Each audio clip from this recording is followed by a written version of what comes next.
สวัสดีพวกเรามาจากของบีบี38กลุ่ม2วันนี้จะมานำเสนอเกี่ยวกับการปลูกฝังจิตสำนึกทางด้านจรรยาบรรณของประเทศจีน ข้าพเจ้าเองมีชื่อว่านางอนุสรณ์ดวงบุญมาข้าพเจ้ามีชื่อว่าไซมณีหงส์ไข่ ข้าพเจ้ามีชื่อว่านางดารุณีเสนาข้าพเจ้ามีชื่อว่านางน้ำฝนลมศรี ข้าพเจ้ามีชื่อว่านางสุภวรรณหลวงลาภ ข้าพเจ้ามีชื่อว่านางรองโจสวัสดิ์ ข้าพเจ้ามีชื่อว่านางปัน ต่อไปนี้จะเป็นการนำเสนอของบทรายงานจะเป็นในใดนั้นของเกิดการทำชมและทำฟังไปพร้อมๆกันเลย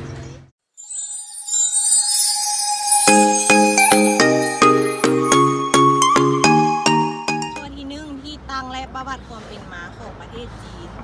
จีนมีชื่ออย่างเป็นทางการว่าสาธารณรัฐประชาชนจีน เป็นรัฐเอกราชในเขตอาซีตะวันออก มีประชากรหลายที่สุดในโลก มี 1.3 พันล้านคน มีภาคการเมืองเดียวปกครองคือพรรคคอมมิวนิสต์อินโดจีน มีเมืองหลวงแม่นปักกิ่ง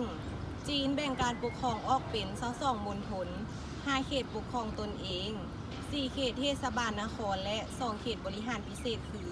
ฮ่องกงและมาเก๊า จีนมีพื้นที่ 9.8 ล้านตารางกิโลเมตร ลักษณะทางด้านภูมิศาสตร์มีทั้งเป็นทุ่งหญ้าและทะเลทรายในพื้นที่แห้งแล้ง ทิศเหนือติดกับประเทศมองโกลีเขตซิเบรีของรัสเซียและป่าฝนเครื่องฮอนซุ่ม ทางตอนใต้ติดกับประเทศเวียดนาม ลาว เมียนมา ส่วนทางด้านตะวันตกนั้นเป็นภูสูง มีสายภูหิมาลัยและสายภูเทียนสารกันกับประเทศอินเดีย เนปาล และอาซีกลาง ส่วนทางด้านตะวันออกของแผ่นดินใหญ่เป็นพื้นที่ห้าเพียงและสายฝั่งยาว 14,500 กิโลเมตร ใหญ่เป็นอันดับ 11 ของโลก ติดกับทะเลจีนใต้ทางใต้และทะเลจีนตะวันออกทางตะวันออก นอกนั้นยังมีบรรดาประเทศที่เป็นเกาะดอนใกล้เคียงคือเกาหลีและญี่ปุ่น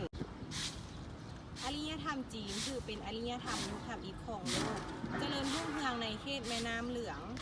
จีนยึดการปกครองแบบราชาธิปไตย โดยร่วมกันเป็นปึกแผ่นทำอิฐในสมัยราชวงศ์ซิน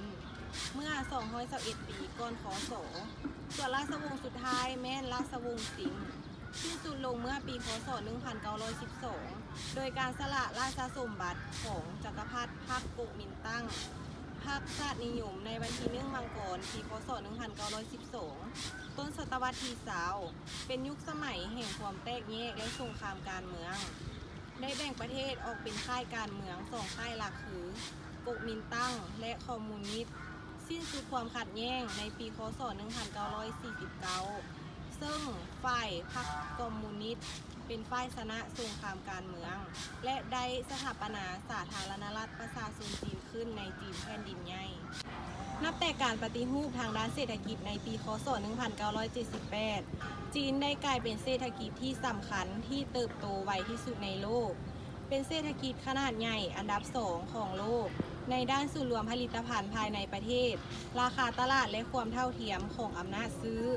ตลอดจนถึงการเข้าเป็นสมาชิกถาวรของคณะมนตรีความมั่นคงแห่งสหประชาชาติ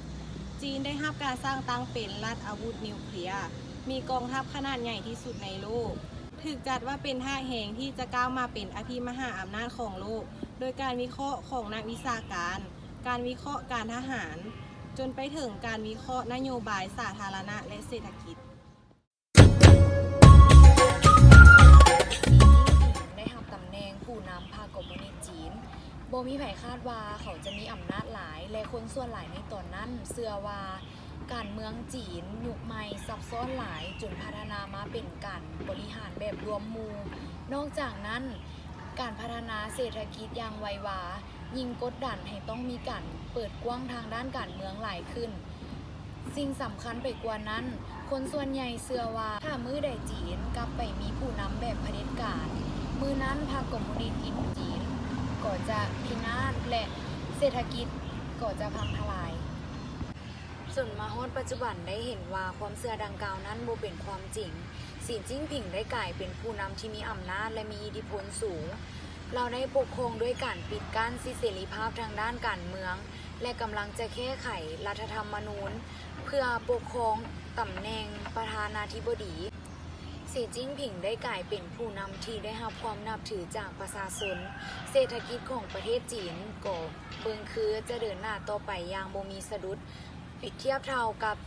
สั้นมหาอำนาจสิ่งเหล่านี้แม่นเกิดมาจาก3ปัจจัยก็คือ 1. กลยุทธ์การยิงปืนนัดเดียวได้นก2ตัวเป็นการปราบปรามคอร์รัปชันเพียงเท่านี้ก็เกิดผล2อย่างคือ 1. สามารถลบล้างระบบการเมืองแบบเก่าและในขณะเดียวกันนั้นก็ได้ใจประชาชนไปเต็มๆ 2. มาร์เก็ตติ้งเป็นการสื่อสารวิสัยทัศน์และภาพลักษณ์ที่ชัดเจนคือเป็นผู้นำที่แข็งแกร่งจริงจังในการแก้ไขปัญหาเล่นอื่น 3. Market Research เป็นการประมวลข้อมูลที่มีประสิทธิภาพนอกจากนี้ยังมีการสำรวจความคิดเห็นของประชาชนอยู่ตลอดพร้อมกันนี้มีพื้นที่ให้ประชาชนทุกคนได้ออกความคิดเห็นจิตวิญญาณของประเทศจีนมีคือวัฒนธรรมค่านิยมจิตสำนึกของชาวจีนในปัจจุบันมีต้นกำเนิดมาจากการสืบเนื่องของมรดกทางด้านวัฒนธรรมทุกด้านในอดีตเมื่อเวลาผ่านไปหลายปีวัฒนธรรมของชาวจีนก็ยังมีอิทธิพลสูงหลายประเทศจีนเป็นประเทศที่ให้ความสำคัญกับประวัติศาสตร์เป็นพิเศษมีการบันทึกประวัติศาสตร์ที่เก่าแก่ที่สุดประชาชนจึงมี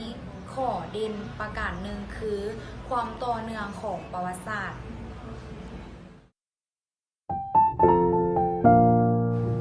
บทบาทของผู้นำทางปัญญามีผลต่อการปลูกฝังจิตสำนึกด้านจรรยาบรรณก็คือประเทศจีนเป็นประเทศสังคมนิยมที่มีลักษณะเฉพาะของจีนยุคใหม่เป็นการพัฒนาทุกด้านไม่ว่าจะเป็นด้านการเมืองการปกครองเศรษฐกิจการปราบปรามการซ่อราดบังหลวงและการพัฒนาคุณภาพชีวิตของประชาชนโดยจะมุ่งเน้นให้เป็นประเทศที่หั่นมีสวยงามและมีบทบาทในเวทีโลกเป็นทางการปรับเปลี่ยนการเรียนการสอนโดยจะมีการปลูกฝังแนวคิดใหม่ๆให้กับเยาวชนในการพัฒนาประเทศต่อจากนี้ไปด้านศาสนาปรัชญาและความเชื่อมีผลต่อแนวคิดทางด้านจรรยาบรรณก็คือ 1. ศาสนาแม่นคนจีนจะนับถือศาสนาพุทธการบูชาบรรพบุรุษลัทธิเต่าลัทธิขงจื้อและการนับถือเทพเจ้าในขณะเดียวกันนั้นก็ยังให้ลูกชายเข้าบวชเป็นพุทธศาสนาโดยว่าได้คำนึงถึงข้อขัดแย้งกับความเชื่อเดิม 2. ก็คือปรัชญามีผลต่อแนวคิดด้านจรรยาบรรณของคนจีนก็คือจะนำความสงบสุขมาสู่ผู้คนและสังคมเน้นการกลับคืนสู่ธรรมชาติยึดถือประเพณียึดถือปัจจุบันบ่คำนึงถึงอดีตซึ่งได้ถูกไต่ตรองตามหลักเหตุผลและวิธีการนำเข้ามาปฏิบัติอันเป็นอุดมคติให้เกิดประโยชน์ในชีวิตและสังคม 3. ก็คือทางด้านความเชื่อมีผลต่อด้านจรรยาบรรณก็คือตั้งแต่โบราณจนมาถึงปัจจุบันคนจีนยังมีความเชื่อหลายด้านก็คือการใช้ไม่ถูกเรื่องตัวเลขมงคลเรื่องการใช้ชื่อ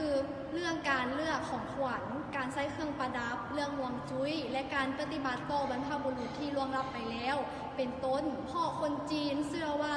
มันเกิดผลดีที่สุดต่อผู้ที่สามารถปฏิบัติได้บทบาทของสถาบันครอบครัวที่มีผลต่อกับใต้จิตสำนึกด้านจรรยาบรรณครอบครัวของคนจีนในสมัยโบราณจะย่องย้อนสรรเสริญกันอยู่แบบครอบครัวใหญ่ในครอบครัวหนึ่งนั้นอาจจะประกอบมี4หรือว่า5รุ่นอาศัยอยู่น้ำกันการที่แยกไปเป็นครอบครัวเดียวที่อาศัยอยู่เองนั้นจึงเป็นเรื่องที่น่าอายสำหรับคนจีนระบบการปกครองครอบครัวของจีนแม้ปกครองแบบรุ่นอาวุโสก็คือสมาชิกรุ่นทมิตของครอบครัวจะเป็นหัวหน้าครอบครัวมีสิทธิตัดสินใจเกี่ยวกับปัญหาต่างๆในครอบครัว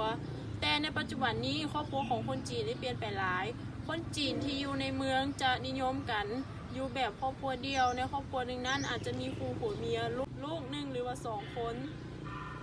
แต่คนจีนที่อยู่ในชนบทนั้นจะนิยมกันแบบดั้งเดิมก็คืออาศัยอยู่แบบครอบครัวใหญ่ประเพณีของจีนก็คือจะให้ความรักความอบอุ่นแก่ผู้เฒ่าผู้แก่ให้ความเมตตาแก่เด็กน้อยมาแต่ดึกดำบรรพ์ถึงแม้ว่าหลายครอบครัวจะบ่ได้อยู่น้ำกันเมื่อลูกใหญ่มาอาจจะไปสร้างครอบครัวเองหรือว่าไปศึกษาทำเรียนต่อแต่ความรักความห่วงใยของครอบครัวจีนนั้นแน่นแฟ้น บทบาทสถาบันการศึกษามีผลต่อกับจิตสำนึกด้านจรรยาบรรณระบบการศึกษาของจีนมีการวางแผนโดยรัฐบาลกลางโดยมีกระทรวงศึกษาธิการจีนเป็นหน่วยงานที่สำคัญที่สุดในการดูแลระบบการศึกษารับผิดชอบโดยตรงในเรื่องการบัญญัติกฎหมายกำหนดแผนงานที่เกี่ยวข้องกับระบบการศึกษาให้เป็นทิศทางเดียวกันในทั่วประเทศระบบการศึกษาของจีนมี4ระดับได้แก่ระดับที่1แม่นระดับการศึกษาขั้นพื้นฐาน2การศึกษาด้านวิชาชีพ3การศึกษาระบบประถมศึกษา4การศึกษาแบบผู้ใหญ่ได้เห็นความสำคัญกับการปกครองและการปลูกฝังจิตสำนึกทางด้านจรรยาบรรณของประเทศจีนก็คือรัฐบาลจีนได้ปราบปรามการสุจริตการประพฤติปฏิบัติที่ผิดการสอบโกงอย่างเอาจริงเอาจังและต่อเนื่องเพื่อกำจัดเนื้อหาที่คอยกัดกินผลการพัฒนาของประเทศและยังเป็นการแก้ไขความพึงพอใจของประชาชนและยังรักษาภาพลักษณ์ของการปกครองและการบริหารประเทศได้อีกด้วยประเทศจีนเป็นประเทศที่มีเสถียรภาพและความมั่นคงสูงมุ่งมั่นพัฒนาประเทศให้มีความทันสมัยโดยการกำจัดการซ่อนราษฎร์บังหลวงอย่างเป็นลำดับการมุ่งมั่นการสร้างผู้นำและผู้บริหารประเทศให้มีความทันสมัยเพื่อการแข่งขันในยุคใหม่ในยุคโลกาภิวัตน์โดยได้มีการลงโทษผู้นำระดับสูงที่มีการกระทำผิดอย่างเด็ดขาดบทบาทของสื่อมวลชนจีนที่มีผลต่อการปลูกจิตสำนึกทางด้านจรรยาบรรณสื่อมวลชนจีนมีความสำคัญหลายในปัจจุบันสื่อมวลชนจีนแม่นสื่อของพรรคคอมมิวนิสต์จีนที่เผยแพร่นโยบายของพรรคและรัฐบาลสื่อมวลชนจีนบ่มีความเป็นอิสระเพราะว่าพรรคคอมมิวนิสต์จีนเป็นเจ้าของสื่อนับตั้งแต่สื่อกลางจนว่าสื่อท้องถิ่นถ้าใครต้องการอ่านนิยายหรือเรื่องสั้นต่างๆก็ต้องไปซอกหาอ่านเอาเองสื่อมวลชนจีนจะเสนอภาพลักษณ์ของประเทศจีนมีการนำเสนอหลากหลายรูปแบบและนำใช้เทคโนโลยีที่ทันสมัยเข้ามาในการนำเสนอมีการรายงานข่าวที่ว่องไวและทันเหตุการณ์สื่อมวลชนจีนมีบทบาทสำคัญในการให้ข้อมูลข่าวสารและเป็นตัวแทนของรัฐบาลในการนำเสนอนโยบายทั้งในประเทศและต่างประเทศบทบาทการมีส่วนร่วมของชุมชนที่มีผลต่อการปลูกฝังจิตสำนึกทางด้านจรรยาบรรณการมีส่วนร่วมของชุมชนคือหัวใจการจัดการชุมชนประเทศจีนมีแรงงานหลายประเทศจีนได้เปิดให้ในการช่วยเหลือให้ประชาชนมีความรู้ความสามารถจึงมีนโยบายเมืองแห่งการเรียนรู้และล่าสุดประเทศจีนได้คิดวิธีและปรับการปกครองระดับท้องถิ่น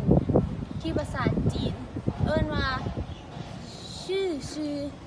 แปลว่าสังคมหรือชุมชนเป็นการสร้างสถาบันชุมชนที่มีหลักคิดเฮ็ดให้ประชาชนมีส่วนร่วมในการบริหารหลายขึ้นสถาบันชุมชนได้ดำเนินนโยบาย2นโยบายเพื่อตอบสนองปัญหาสังคมที่เพิ่มขึ้นเหล่านี้คือ 1. นโยบายช่วยเหลือหรือการสร้างความศรัทธา 2. นโยบายการบริหารชุมชนแบบใหม่ของประเทศจีนตั้งแต่ปี 2020 สถาบันชุมชนมีความสนใจอยู่2ประการคือ 1. เป็นเครื่องมือในการจัดการชุมชน 2. สถาบันชุมชนเฮ็ดให้ประชาชนมีส่วนร่วมเข้ามามีบทบาทในสังคม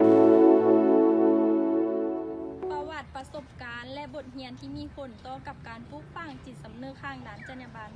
ผู้นำของจีนในเวลานั้นอิทธิพลภายในของบัวเข้าได้นำพาประเทศไปสู่การปฏิรูปทางด้านเศรษฐกิจที่สำคัญหลังจากนั้น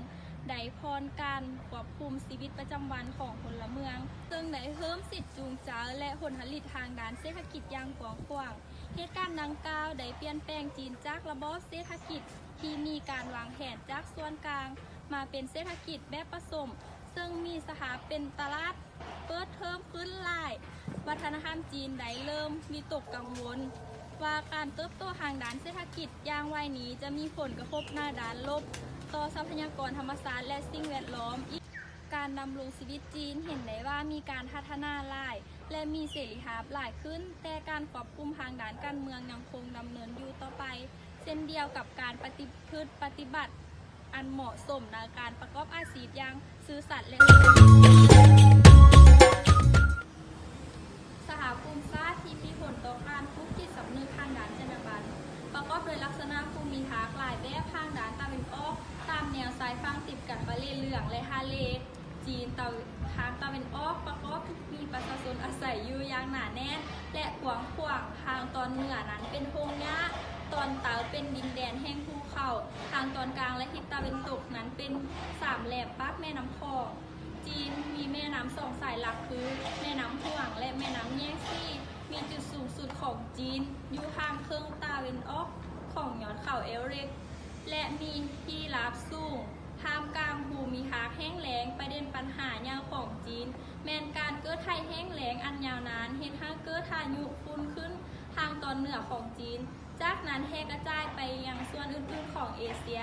และน้ำแข็งกำลังละลายนางเพื่อเข้าหิมาลัยยังได้นำไปสู่การคาดวางข้อกำหนด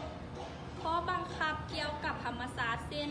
กฎหมายป้องกันสิ่งแวดล้อมแต่สิ่งแวดล้อมยังคงทรุดโทรมลงอย่างต่อเนื่องจากว่าประชาชนหรือรัฐบาลบางส่วนยังปล่อยปละละเลยบ่ช่วยกันรักษาจึงมีผลกระทบอย่างหลวงหลายในทุกภาคส่วนของสังคม